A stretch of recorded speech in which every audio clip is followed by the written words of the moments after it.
नमस्ते, मेरो नाम शिशिर जीसी। पेसाले चाहिँ म मेकानिकल इन्जिनियर। मैले मेकानिकल इन्जिनियरिङ बेङ्गलोरको भिटी युनिभर्सिटीदेखि कम्प्लिट गरेको हो। अहिले हाल चाहिँ म यही आफ्नै जीसी रिसर्च एन्ड डेभलपमेन्टमा रिसर्चहरू गर्दैछु। अहिलेको मेरो प्रोजेक्ट भनेको चाहिँ अहिले हालको यो करेन्ट प्रोजेक्ट चाहिँ मेरो कसरी नेपालमा फ्युलको जुन यो क्राइसिस छ कसरी यो घटाउने अनि त्यसपछि नेपाललाई कसरी इन्डिपेन्डेन्ट गराउने अनि नेक्स्ट भनेको चाहिँ यो इन्भाइरोमेन्ट हाम्रो एकदमै पल्युटेड छ। यो गाडीहरूले कार्बन इमिसन अनि हाइड्रोकार्बन्स जस्तो हार्मफुल ग्यासहरू अहिले रिलिज गरिरहेको छ, त्यसको लेभल कसरी घटाउने, यो दुईवटा कुरामा चाहिँ मैले रिसर्च गर्दै आएको छु। मेकानिकल इन्जिनियरिङ चाहिँ मेरो एकदमै इन्ट्रेस्टको विषय हो, त्यसमाथि पनि अटोमोबाइल है। मेरो चाहिँ पहिल्यै बच्चैदेखि नै मेसिन सम्बन्धी केही कुराहरू खोल्ने, जे कुरा देखेँ त्यही कुरा खोलिदिने अनि त्यसपछि अनि फिट गर्ने खालको मेरो बानी थियो। अब भिडियो गेमहरू पनि सब रिमोट सिमोट खोल्ने, भित्र के छ हेर्ने होइन, त्यस्तो खालको बानी थियो। त्यसैले मैले चाहिँ एकदमै यो अटोमोबाइल र मेकानिकलमा एकदम इन्ट्रेस्ट भएर चाहिँ मैले यो मेकानिकल इन्जिनियरिङ पढेको हो। म बेङ्गलोरमा पढ्दाखेरि चाहिँ त्यहाँ डिफ्रेन्ट लेभल्सको इन्भेन्सन्स गर्ने कम्पिटिसनहरूमा पनि मैले भाग लिने गर्दथेँ। अनि मैले चाहिँ national level bike design competition इन्डियाकै एकदमै ठुलो कम्पिटिसनमा चाहिँ मैले सेकेन्ड प्राइज जितेर 1,60,000 रुपिज नेपाली चाहिँ जितेको थिएँ। अनि त्यो कम्पिटिसनमा चाहिँ कस्तो हुन्थ्यो भन्दाखेरि आफूले 2006 मोडलभन्दा पुरानो इन्जिन लिएर त्यसलाई फेरि बनाएर अनि एउटा त्यसको पुरै डिजाइन चाहिँ गर्नुपर्ने थियो। त्यसमा चाहिँ यो कसरी गरेँ भन्दा चाहिँ मैले अपाचे 150 को चाहिँ इन्जिन लिएँ, त्यसमा चाहिँ मैले 200 सीसी बनाएँ त्यसलाई। त्यस पछाडि चाहिँ त्यसको होल डिजाइन चेन्ज गरेर एउटा नयाँ लुक्स दिएँ।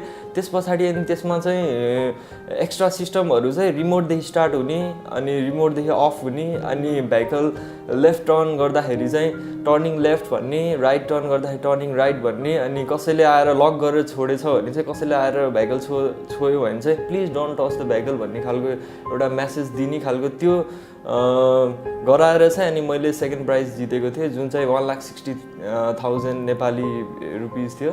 नेपालको अहिले करेन्ट सिचुएसन हेर्दाखेरि चाहिँ नेपालले वार्षिक 2,43 अर्बको चाहिँ पेट्रोलियम प्रोडक्ट्स चाहिँ हरेक वर्ष चाहिँ इम्पोर्ट गर्दो रहेछ। यदि हामीले त्यसको सर्टेन पर्सेन्ट पनि बचाउन सक्यौँ भने त देशको ढुकुटी देशमै रहने हो। देश त्यो पैसाले चाहिँ देश डेभलपमेन्टको काममा खर्च गर्न सकिन्छ, एजुकेसनमा खर्च गर्न सकिन्छ। त्यसैले मेरो दिमागमा चाहिँ यो कसरी सेभ गर्ने, यो नेपालको क्राइसिस कसरी सल्भ गर्ने भनेर यो स्ट्राइक कहिले हान्यो भन्दाखेरि चाहिँ जब म भूकम्पको बेलामा आएको थिएँ नेपाल, म चाहिँ हेल्प नेपाल बेङ्गलोर भन्ने संस्थाको प्रेसिडेन्ट पनि थिएँ। त्यति बेला आउँदाखेरि चाहिँ नेपालमा भूकम्पको चोट त छँदैछ, त्यो माथि अनि नाकाबन्दीको पनि चोट थपियो के। यो भनेको नेपालीको लागि यस्तो दुःख लाग्दो घटना थियो नि। अब ग्यास पाइरहेको छैन, पेट्रोल पाइरहेको छैन, ट्रान्सपोर्टेसन चलिरहेको छैन, यस्तो दुःखद घटनामा अब भूकम्पको त थियो त्यो माथि अब नाकाबन्दी पनि आउँदाखेरि त हामीले यति पीडा भोग्नु पर्यो कि अब त्यो सबै नेपालीलाई थाहा नै छ होइन। अनि त्यति बेला चाहिँ मेरो दिमागमा यस्तो स्ट्राइक हान्यो कि मैले एज अ मेकानिकल इन्जिनियर केही न केही गर्नुपर्छ देशको लागि, केही अल्टरनेटिभ सोर्सेस पत्ता लगाउनुपर्छ। नेपालमा के छ त नेचुरल रिसोर्सेस जुन चाहिँ पर्याप्त मात्रामा छ र त्यसलाई युटिलाइज गरेर हामीले फ्युल क्राइसिस अनि इन्भाइरोमेन्टको प्रब्लम सल्भ गर्न सक्छौँ भनेर यो रिसर्चमा लागिराख्दाखेरि चाहिँ मेरो 3 इयर्स चाहिँ कम्प्लिटली म त्यो रिसर्चमा लागेर अनि 1 इयरको फुल प्र्याक्टिकल पछि चाहिँ मैले एउटा यस्तो डिभाइस बनाएको छु जसले गर्दाखेरि चाहिँ हजुरको नर्मल्ली 100% चाहिँ पेट्रोल अथवा डिजलमा चल्ने गाडी चाहिँ अहिले 40% पानी, केमिकल वाटर अनि 60% चाहिँ पेट्रोल अथवा डिजलले चाहिँ चल्ने भएको छ होइन। त्यो डिभाइस हालिसके पछाडिको फाइदाहरू भनेको चाहिँ फर्स्ट कुरा भनेको चाहिँ हजुरको माइलेज बढ्यो। अब टेस्ट गर्दाखेरि चाहिँ एउटा बाइकले जुन 30 किलोमिटर पर लिटर दिने बाइकले चाहिँ अहिले 48 किलोमिटर पर लिटर दिन थालेको छ। 16 किलोमिटर पर लिटर दिने गाडीले चाहिँ अहिले 22 देखि 24 को बिचमा माइलेज दिने गरेको छ। यो भनेको हाम्रो लागि, मेरो देशको लागि र सबै जनताको लागि चाहिँ एउटा खुसीको खबर हो। अनि अर्को कुरा चाहिँ के छ भन्दाखेरि माइलेज बच्ने बित्तिकै मान्छेको पैसा बच्यो। अनि अर्को कुरा भनेको त्यो डिभाइस राखिसके पछाडि गाडीको पिकअप पावर टर्क सबै कुरा बढ्छ होइन। अनि अर्को कुरा भनेको हजुरको इन्जिनमा जम्मा भएर बसेको कार्बन डिपोजिट्सहरू त्यो सबैलाई निकालिदिने काम गर्छ, जसले गर्दाखेरि चाहिँ हजुरको इन्जिनको लाइफ बढ्यो। अनि अर्को कुरा चाहिँ हजुरको त्यो डिभाइस राखेपछि चाहिँ हजुरको गाडीमा हजुरले आफैले पनि जुन त्यो साउन्ड भाइब्रेसन जुन फिल गर्नुहुन्छ इन्जिनको त्यसको साउन्डमा चाहिँ रिड्युस हुन्छ। अनि मेन कुरा भनेको चाहिँ हजुरको गाडीले जुन कार्बन इमिसन गरिरहेको छ, हाइड्रोकार्बन्स र कार्बन मोनोक्साइड जस्तो हार्मफुल ग्यास जुन हाम्रो इन्भाइरोमेन्टको लागि धेरै नै हार्मफुल छ, त्यसको लेभल चाहिँ घटाउँछ। अनि यो सब फाइदा प्लस अरू पनि फाइदा के छ भन्दाखेरि चाहिँ यो डिभाइसले आफैले अक्सिजन पनि जेनेरेट गरिरहेको हुन्छ एज अ वेस्ट, जुन चाहिँ हजुरको गाडीमा बस्ने पेसेन्जर अनि ड्राइभरको लागि बनाइएको छ।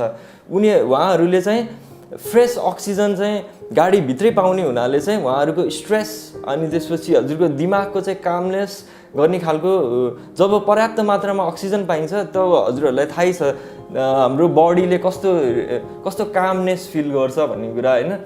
अहिले मैले धेरै कमेन्ट्सहरू पनि जस देखेछु बजारमा के छ भन्दाखेरि चाहिँ एचएचओ किट भन्ने एउटा फ्लप प्रोडक्ट हो, जुन चाहिँ सफल छैन। कुनै पनि देशले चाहिँ त्यसलाई एग्री गरेको छैन, त्यसलाई कसैले पनि स्वीकृति दिएको छैन। त्यो डिभाइस र सक्स डिभाइस जुन हामीले यो बनाएको छौँ त्यसमा धेरै नै डिफ्रेन्स छ। हजुरले राम्रोसँग त्यसलाई स्टडी गर्नुभयो भने चाहिँ हजुरले त्यो दुईटा कुरा भनेको डिफ्रेन्ट हो। तर अहिले बजारमा चाहिँ के हल्ला छ भन्दाखेरि चाहिँ त्यही एचएचओ डिभाइस हो भन्ने एउटा हल्ला छ होइन। त्यो चाहिँ कम्प्लिटली रङ हो। यो डिभाइस भनेको इट्स डिफ्रेन्ट होइन। अनि यो कुरा चाहिँ खासमा 1973 मा स्ट्यानली मेयर भन्ने हाम्रो एकजना साइन्टिस्टले चाहिँ उहाँले पानीले पनि गाडी चल्छ है भनेर गाडी नै बनाएर उहाँले चाहिँ कुदाउनु भएको थियो। तर उहाँले त्यो पेटेन्ट दर्ता गरेको 2 दिन पछाडि उहाँको मर्डर भएको थियो। यो हजुरहरूले सर्च गर्न पनि सक्नुहुन्छ। अनि म त्यही स्ट्यानली मेयरको त्यो इन्भेन्सन पनि देखेर रिसर्च गर्दाखेरि उहाँको त्यो कुरा नि पत्ता लगाएर अनि सबै मार्केटमा भएको सबै खालको प्रोडक्टहरूको सबको ड्रब्याक्सहरू के छ त्यो सब कुरा पत्ता लगाएर यो भनेको चाहिँ हाम्रो एकदम कम्प्लिटली डिफ्रेन्ट प्रोडक्ट हो। यो प्रोडक्ट चाहिँ आएकै छैन। हजुरहरू त्यही भएर ढुक्क हुनुहोस्। अनि म सरकारसँग के पनि बिन्ती गर्न चाहन्छु भन्दाखेरि जति पनि यो यस्तो खालका इन्भेन्सनहरू गर्नुभएको छ उहाँहरूको कि त मर्डर भएको छ, कि त उहाँहरू गायब हुनुभएको छ, कि त उहाँहरूलाई पागल बनाइएको यस्ता खालका गतिविधिहरू हाम्रो संसारमा हामीले देख्दै आएका छौँ, जसले चाहिँ यो फ्युल क्राइसिस चाहिँ सल्भ गर्ने खालको इन्भेन्सनहरू गर्छ। र यो कुरा पनि नेपालमा नहोला भन्न सकिन्न।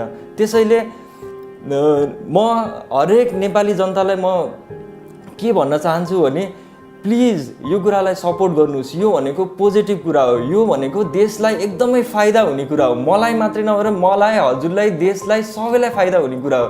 र नेपालीले यस्तो काम गर्यो भनेर हजुरहरूले उत्साह प्रेरणा दिने हौसला दिने गर्नुभयो भने अहिले 40% छ। म अब आउँदा दिनमा 100% चाहिँ engine that runs on water त्यो प्रोजेक्टमा चाहिँ मेरो नेक्स्ट टार्गेट चाहिँ त्यो छ। त्यसैले म के भन्छु नि सरकारले मलाई सुरक्षा दियोस् र वेल इक्विप ल्याब दियोस् जहाँ चाहिँ म बसेर यस्ता खालका इन्भेन्सनहरू गर्न सकौँ जुन देशका लागि एकदमै फाइदाजनक खालका फाइदा हुने खालको कुराहरू चाहिँ मैले त्यहाँदेखि बनाउन सकौँ। त्यसैले म सबसँग आग्रह गर्न चाहन्छु कि मलाई मर्नमा मलाई केही चिन्ता छैन क्या। म यो प्रोजेक्ट सुरु गर्नुभन्दा अगाडि नै मैले यो कुरा सोचेरै गरेको हो कि मलाई मर्नमा केही चिन्ता छैन। म देशको लागि केही राम्रो काम गरेर मर्न तयार छु। देशको लागि राम्रो इन्भेन्सन गरेर यदि मेरो ज्यान गुमाउनु परे पनि म त्यसका लागि तयार छु। तर मलाई नेपाली जनता सबैको साथ चाहियो, हजुरहरूको सबैको सपोर्ट चाहियो। यदि हजुरहरू सबैको सपोर्ट भयो भने मलाई यति थाहा छ कि कसैले मलाई केही गर्न सक्दैन। त्यसैले मेन कुरा भनेको हजुर सबै नेपाली जनताहरूको सपोर्ट चाहियो। प्लिज मलाई सपोर्ट गरिदिनु होला।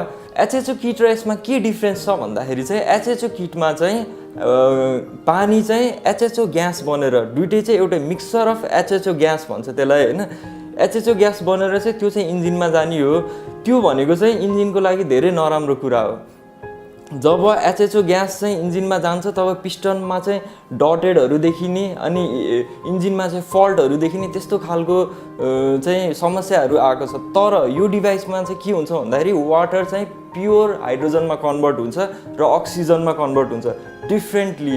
अनि त्यो एउटा हाइड्रोजन चाहिँ गएर इन्जिनमा जान्छ अनि अक्सिजन चाहिँ हाम्रो गाडीभित्रको प्यासेन्जर ड्राइभरहरूलाई हामीले दिन्छ। त्यसैले यो एचएचओ र यो सक्स भनेको चाहिँ कम्प्लिटली डिफ्रेन्ट कुरा हो। हजुरहरूले प्लिज यो कुरा बुझिदिनुहोस्, एक्सपर्टहरूसँग कन्सल्ट गर्नुहोस्, साइन्टिस्ट प्रोफेसर अनि इन्जिनियर्सहरूसँग कन्सल्ट गर्नु। यो चाहिँ एकदम डिफ्रेन्ट कुरा हो। त्यसैले यो एचएचओ र सक्समा चाहिँ एकदम हजुरहरू केयरफुल हुनु। एचएचओ कहिले पनि युज गर्नुहुन्न गाडीमा, कुनै पनि देशले यसलाई मान्यता दिएको छैन। सक्स भनेको चाहिँ प्योरली नासाले पनि एप्रुभ गरेको कुरा हो। अहिले चाहिँ यो प्रोडक्ट चाहिँ हाललाई चाहिँ हामीले हाम्रो मन्त्रीज्यूहरूको गाडीमा, मेयरको गाडीमा, उपमेयरको गाडीमा, यातायात व्यवस्था विभागको प्रमुखको गाडीमा, यस्ता खालका उच्च व्यक्तित्वहरूको गाडीमा अहिले चाहिँ हामीले फिटिङ गरेका छौँ। अनि अब आउँदा दिनमा चाहिँ हामीले जनरल पब्लिकको लागि पनि यो डिभाइस एभाइलेबल गराउनेछौँ। तर त्यसको लागि केही समय चाहिन्छ हामीलाई, किनभने मास प्रोडक्सन गर्नु पऱ्यो, होल नेपालभरि यो कुरा पुर्याउनु पऱ्यो। त्यसको लागि केही समय चाहिन्छ। हजुरहरू धैर्य भएर बस्नुभयो होला। यो डिभाइस आइसके पछाडि चाहिँ हामीले यो डिभाइसमा 2 इयर्स वारेन्टी, डिभाइसमा केही भयो केही गर्यो भने हामीले फुल त्यसलाई चाहिँ रिप्लेस गर्ने, त्यसलाई बनाउने हामीले फुल ग्यारेन्टी लिन्छौँ। जिसी रिसर्च एन्ड डेभलपमेन्टले बनाएको यो प्रोडक्ट युज गर्दाखेरि हजुरहरूको गाडीमा केही समस्या आयो भने यो रेस्पोन्सिबिलिटी चाहिँ फुल कम्पनीले लिन्छ र हजुरको केही पनि समस्या आयो भने फुल रेस्पोन्सिबिलिटी जिसी रिसर्च एन्ड डेभलपमेन्टले लिनेछ। यो डिभाइस चाहिँ मैले यहाँ आफ्नै गाडीमा फिट गरेर हिँड्न लागेको 1 वर्ष जस्तो भइसक्यो होइन।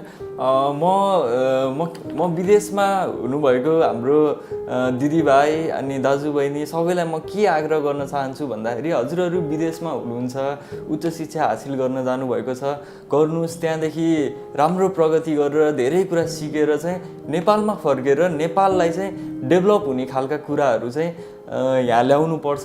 हामीले नै हो हाम्रो देश बनाउने, हामीले नबनाए कसले बनाउँछ त हाम्रो देश। त्यसैले आउनुहोस्, नेपाललाई इन्डिपेन्डेन्ट बनाउन चाहिँ हामी सबै मिलेर चाहिँ हाम्रो देशलाई चाहिँ समृद्ध बनाऊ।